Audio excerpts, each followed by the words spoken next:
गुरु परंपरा योग संस्थान में आपका स्वागत है। हम लोग गोरक्ष संहिता शुरू करने जा रहे हैं। आज गोरक्ष संहिता का सामान्य परिचय भी देख लेंगे हम लोग। फिर गोरक्ष संहिता में प्रथम शतक में क्या कहा गया शुरुआत में, वो हम लोग देख लेंगे। तो शुरू करते हैं। सबसे पहले हमें ये जानना चाहिए कि गोरक्ष संहिता के लेखक कौन हैं। तो जो हमारे सिलेबस में 8 हठ ग्रंथ पढ़ना है, उसमें से 3 हठ ग्रंथ ऐसे हैं जिसके लेखक गुरु गोरखनाथ जी हैं। इसमें सिद्ध सिद्धांत पद्धति, दूसरा योग बीज और तीसरा गोरक्ष संहिता है। सिद्ध सिद्धांत पद्धति हम लोगों ने कंप्लीट कर लिया, जिसमें 6 उपदेश थे। हर उपदेश का नाम दिया हुआ है। पहला है पिंड उत्पत्ति, दूसरा पिंड विचार, तीसरा पिंड संविद देखा था हम लोगों ने, फिर पिंड आधार, फिर पिंड समरसता और छठा अवधूत योगी। ये हम लोगों ने अच्छे से देख लिया। इसका ऑनलाइन टेस्ट भी आपका हो गया।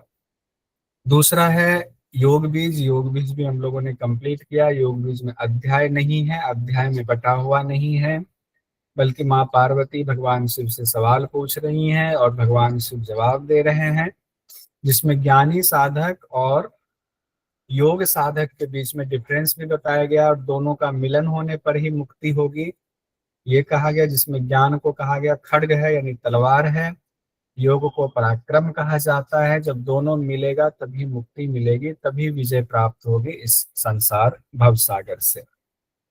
तीसरा ग्रंथ है गोरक्ष संहिता, हठ ग्रंथ। गोरक्ष संहिता में 2 शतक है। अध्याय को शतक कहा गया है क्योंकि दोनों में 100-100 श्लोक हैं। एक में 100 श्लोक प्रथम में है, दूसरे में 101 श्लोक है। तो 100 ही मान करके चलने की वजह से शतक कहा जाता है कि 200 श्लोक में गुरु गोरखनाथ जी ने सारे ज्ञान को समेटा हुआ, इसीलिए उसको गोरक्ष संहिता कहा जाता है। अध्याय को शतक कहा जाता है। गोरक्ष संहिता में षडांग योग की चर्चा है। षडांग यानी योग के 6 अंग बताए गए हैं। क्या क्या इंपॉर्टेंट है वो हम लोग देख लेते हैं। गोरक्ष संहिता में प्रथम शतक द्वितीय शतक में बटा है। लेखक गुरु गोरखनाथ जी हैं। काल माना जाता है 10वीं 11वीं शताब्दी, अनुमानित ही है, अनुमानित है। श्लोक संख्या हम लोगों ने देख ही लिया, 201 है टोटल। प्रथम शतक में जो चर्चा आई हुई है, यानी प्रथम अध्याय में जिसको कि शतक कहा गया है, उसमें शुरुआत हो रही है प्रार्थना से, नमस्कार से, गुरु की वंदना से। फिर कहा गया संहिता का बोध होने पर, मतलब इस गोरक्ष संहिता में जो ज्ञान दिया जा रहा है, जब उसका बोध हो जाए, कोई उससे अपने शरीर को जान ले और मुक्ति पाने के लिए कहा गया, तब उसको परम पद की प्राप्ति होनी। उस ज्ञान को लेकर के जो अभ्यास करेगा गुरु के सानिध्य में, जब उसकी प्राप्ति हो जाएगी, पूरा ज्ञान हो जाएगा, तो परम पद उसको मिलेगा।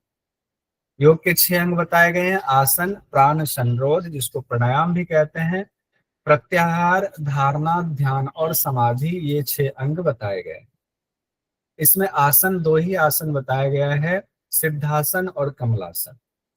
वैसे कहा गया है कि जो योनि जितनी है उतने आसन हैं, लेकिन भगवान शिव ने सोचा कि इतने आसनों को इंसान कैसे याद कर पाएगा, कैसे उसको जान पाएगा, तो 84 आसन उन्होंने बताया। फिर उसमें से भी 2 आसन को मुख्य बताया गया, जो कि गोरक्ष संहिता में 2 ही है, सिद्धासन, कमलासन। कमलासन मतलब, हाँ, योग चूड़ामणि।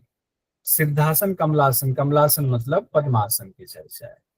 फिर शरीर में 29 ऐसे स्थान बताए गए हैं जिसको जानना चाहिए, तो उसके लिए शब्द इस्तेमाल किया गया 29 ज्ञातव्य। शरीर में 29 ऐसी चीजें हैं, ऐसी जगह हैं जिसको जानना चाहिए। जैसे 6 चक्र को जानना चाहिए, आपके एनर्जी पॉइंट हो गए 6 चक्र।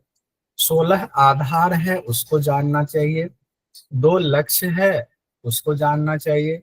5 आकाश है, उसको जानना चाहिए। जब जोड़ेंगे तो ये 29 होगा। ये 29 का आ गया। जो इसको नहीं जान पाया वो योगी नहीं हो सकता है, उसको मोक्ष नहीं मिल सकता है, सिद्धि नहीं मिल सकती योग की। फिर एक और शब्द का आगे एक और लाइन कही गई है, एक स्तंभ, 9 द्वार, 5 अधिदेवता वाला ये शरीर बताया गया। एक स्तंभ व्याख्या में कहा गया, एक स्तंभ मतलब मन होता है। 9 द्वार आप लोग जानते हैं कि 2 नाक, 2 आंख, 2 कान, 6 हो गए, एक मुख, 7 हो गया, पायु और उपस्थ 9 द्वार हुआ, व्याख्या में है। और 5 अधिदेवता कहा गया है, तो 5 जो भूत महाभूत है उसके जो देवता जुड़े हुए हैं, ब्रह्मा विष्णु रुद्र ईश्वर सदाशिव, तो उनसे कहा गया संबंधित, इनको भी जानना चाहिए। जो इन दोनों चीजों को नहीं जानता, 29 ज्ञातव्य को नहीं जानता है, एक स्तंभ 9 द्वार 5 अधिदेवता को नहीं जानता इस शरीर में, उसको भला योग में सिद्धि कैसे मिल सकती है? अपने शरीर को ही नहीं जानेंगे तो कहाँ से सिद्धि मिलेगी? फिर उसके बाद क्रम से षट चक्र का वर्णन किया गया, चक्रों के नाम बताए गए, उसके दल के बारे में बताए, किस चक्र में कितने दल होते हैं। फिर उसी के बाद आपको काम रूप पीठ वगैरह बताया गया है, कंद का स्थान बताया गया है, कंद से 72,000 नारियां निकलती हैं, उसमें से 10 प्रमुख नारियों के नाम बताए गए। फिर 10 प्रमुख नारियों के और नाम और उसके स्थान भी बताए गए हैं, सिंपल है, वो याद हो जाएगा आपको, पहले चूंकि पढ़ा हुआ आपने। फिर 10 प्राण वायु की चर्चा, 10 वायु बताया गया, प्राण वायु के स्थान, और अब जो उप प्राण है उनसे उनके क्या कार्य हैं वो बताया गया। फिर हंस मंत्र की चर्चा है, अजपा गायत्री उसी को कहा गया, हंस मंत्र अजपा गायत्री की चर्चा है। मुद्रा देखिए, एक जगह पर 5 मुद्रा बताया गया, यहाँ से कंफ्यूजन होती है कि 5 मुद्रा बोले, 7 मुद्रा बोले, 8 मुद्रा बोले, क्या बोले। तो जहां मुद्रा कहा गया वहां मुद्रा में श्लोक में 5 ही लिखा हुआ है, 5 मुद्रा की चर्चा की गई। उसके अलावे प्रथम शतक में 2 और मुद्रा, शक्ति चालिनी मुद्रा, खींचरी मुद्रा की भी चर्चा की गई है अलग से। और जब आप द्वितीय शतक में जाएंगे तो वहां 1-2 मुद्रा और बताई हुई है, विपरीत करनी मुद्रा, काकी मुद्रा भी बताई हुई है। तो उस तरह से 9 मुद्रा, एक और हो सकता है कोई और हो जो मुझसे छूट गया, तो 10 मुद्रा, 9-10 मुद्रा होगी, ऐसे 9 मुद्रा तक मैंने देखा, फिर एक बार मुझे पूरे श्लोक देखेंगे। लेकिन प्रथम शतक में ये अलग से श्लोक है, 5 मुद्रा का एक साथ का श्लोक है। और फिर कुंडलिनी की चर्चा है, शक्ति चालन मुद्रा के दौरान कुंडलिनी की चर्चा है कि 8 फेरा लिए हुए अष्टधार रूप में वो कुंडलिनी ब्रह्म द्वार के मुख को घेर करके सोई रहती है। ओंकार की चर्चा, ओंकार की व्याख्या की गई है, उसमें बताया गया कि ओंकार 3 काल, 3 वेद, 3 स्वर, 3 देवता, 3 शक्ति ओंकार है। ओंकार की विस्तृत व्याख्या, उसका स्वरूप की चर्चा की गई तो इंपॉर्टेंट हो जाता है ओंकार के स्वरूप की चर्चा। उसी ओंकार में 3 काल हैं, 3 वेद हैं, 3 स्वर हैं, 3 देवता हैं, 3 शक्ति। फिर नारी शोधन की चर्चा प्रथम शतक में की गई है, नारी शोधन में चंद्रांग शब्द का इस्तेमाल, सूर्यांग शब्द का इस्तेमाल आया हुआ, तो नारी शोधन तक मान लीजिए इसमें है। प्रथम शतक कंप्लीट। द्वितीय शतक में, अभी इसको हम लोग विस्तार से पढ़ेंगे, फिर कोशिश करेंगे 1 या 2 क्लास में हो जाए। द्वितीय शतक में कहा गया है 12 मात्रा युक्त प्राणायाम की कैसे करते हैं उसको जानिए। फिर उसमें अधम वगैरह बताया गया कि उत्तम क्या है, मध्यम क्या है, अधम क्या है, ये बताया गया। फिर षडांग योग की परिभाषा दी गई, जो 6 अंग यहाँ प्रथम शतक में बताए गए हैं, उसमें आसनेन रुजोहंती वाला जो श्लोक हम लोगों ने पढ़ा हुआ है, वो आसनेन रुजोहंती वाला श्लोक यहाँ भी है द्वितीय शतक में। वो यहाँ से, और यही नहीं, प्राणायाम से पाप का नाश होता है, ये 6 के 6 अंगों में वही वाला श्लोक एज इट इज रखा गया है। फिर योग सिद्धि के क्या चिन्ह है वो बताया गया द्वितीय शतक में। प्रत्याहार के बारे में अलग ही व्याख्या की गई है प्रत्याहार की। विपरीत करनी मुद्रा की फिर चर्चा आई है द्वितीय शतक में। अब इधर 5 मुद्रा कही गई थी, शक्ति चालन खेचर मुद्रा, अब यहाँ विपरीत करनी मुद्रा की चर्चा आ गई।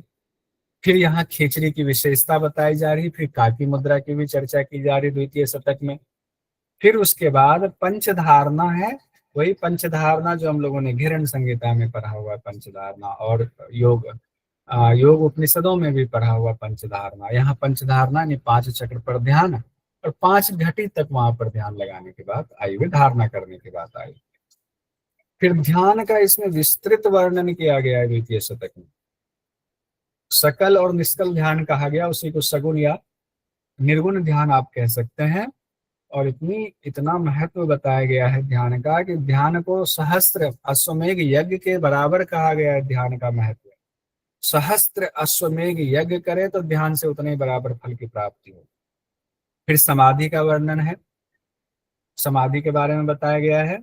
और एक जो इम्पोर्टेंट चीज बताई गई जो परीक्षा की दृष्टि से महत्वपूर्ण हो जाती है, 5 घड़ी प्राण रोकेंगे तो धारणा होगा, 60 घड़ी प्राण रोकेंगे तो ध्यान होगा, 12 दिन प्राण रोकने से समाधि होती है। ये एक अलग बात वहां पर कही गई। तो इस तरीके से हमने देखा एक सामान्य परिचय लिया, तो इसको हम लोग प्रथम शतक से कल करेंगे और अच्छे से पढ़ेंगे, कोई दिक्कत नहीं होगी, एकदम